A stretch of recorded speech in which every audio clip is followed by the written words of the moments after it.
À nouveau, Sarah, un autre sujet.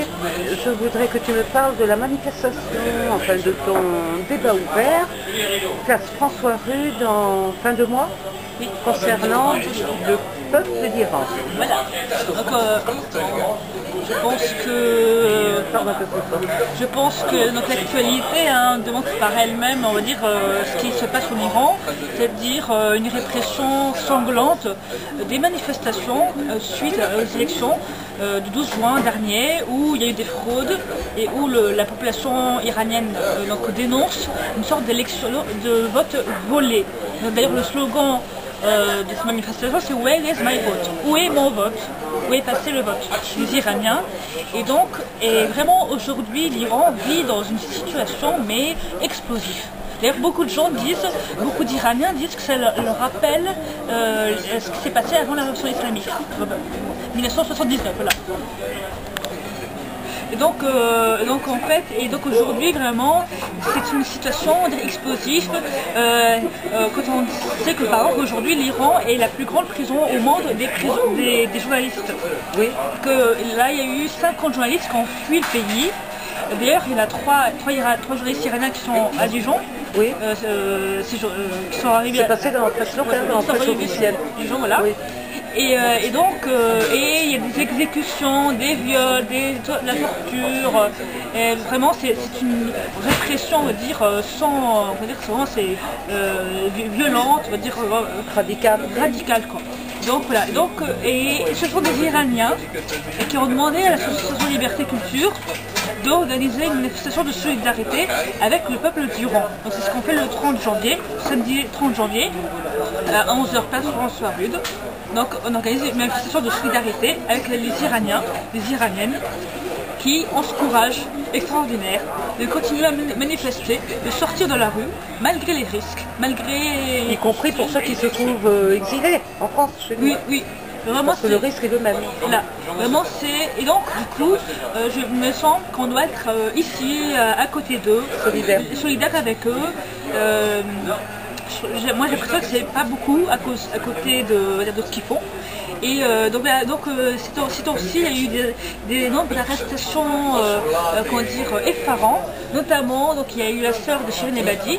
Shirin Ebadi, c'est la prix Nobel de la paix. Sa sœur a été arrêtée. Et il y a un grand défenseur des droits humains qui a été arrêté, qui s'appelle Emad Bari. C'est une figure des défenses des droits humains en Iran. C'est un grand journaliste. C'est aussi une grande personne qui lutte contre la peine de mort en Iran. C'est vraiment sa bataille. Et c'est vraiment, on va dire, il a reçu en 2005 le prix des droits de l'homme de la République française. C'est quand même quelqu'un de très important. Et donc, il a disparu. Oui. Tu parles de ce type de violence, de répression qui a lieu. Ça concerne les journalistes, la presse. Donc le droit à l'expression, mais ça touche aussi les militants. Les militants, oui. Les militants... D'ailleurs, il n'y a plus une seule association d'ouverte en Iran, puisque la dernière association qui défendait les prisonniers de prison, c'était celle de Shirin Ebadi, et la seule a été fermée. Donc aujourd'hui, il n'y a pas de... Et même les journaux, ils ferment plein de journaux, et même récemment, ils ont même fermé des journaux conservateurs. Avant, ils fermaient des journaux réformateurs, et même des journaux conservateurs sont aussi fermés. Vraiment, c'est vraiment la disparition, c'est une sorte de... toute personne qui met un moins de critique et une moins d'observation, voilà, c'est la répression. Et c'est vraiment... D'après ce que tu me dis, finalement, on assiste à un retour en arrière ou à un durcissement carrément? C'est un durcissement. C'est un durcissement parce que... C'est le régime qui s'affole. C'est le régime qui se sent faible. Oui. Il se sait faible.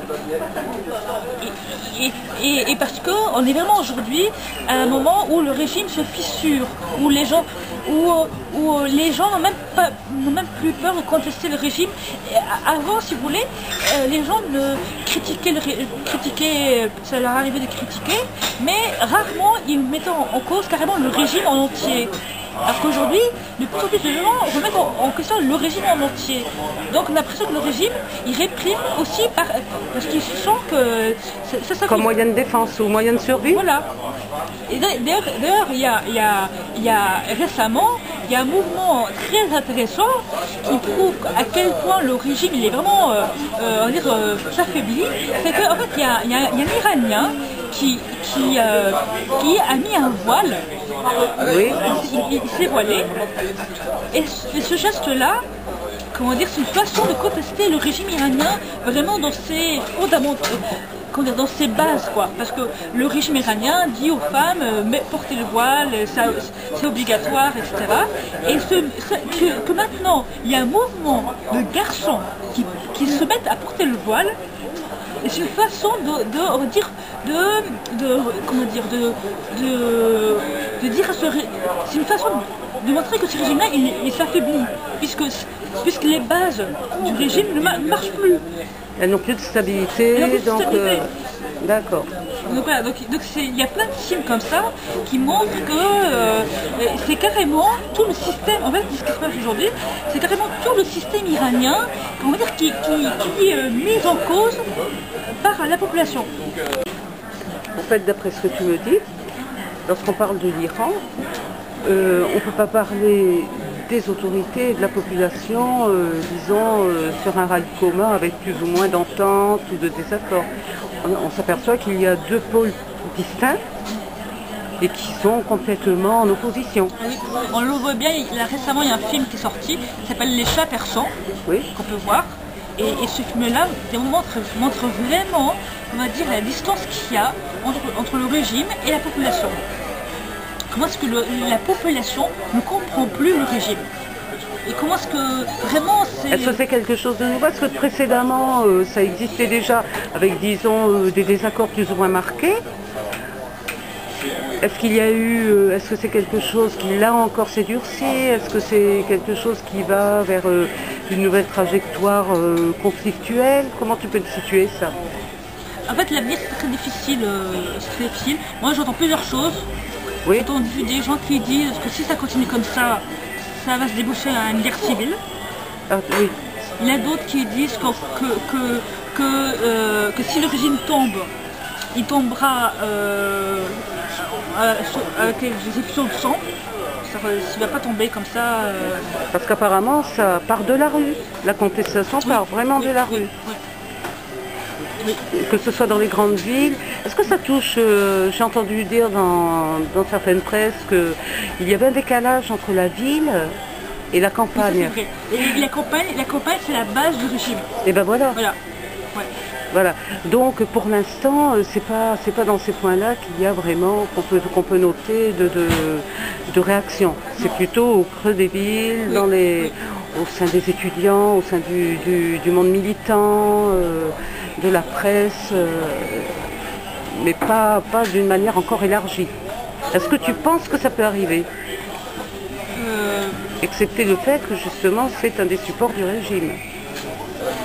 Je ne sais pas encore en fait, c'est difficile à le dire. Parce que c'est vrai que le régime il a quand même eu une sorte de, ils ont promis beaucoup de choses à la campagne. Voilà, c'est une façon de tenir les gens. On leur promet pas de choses. Pour les musulmans. Voilà, en leur disant par exemple qu'ils récolteront les fruits de la vente du pétrole.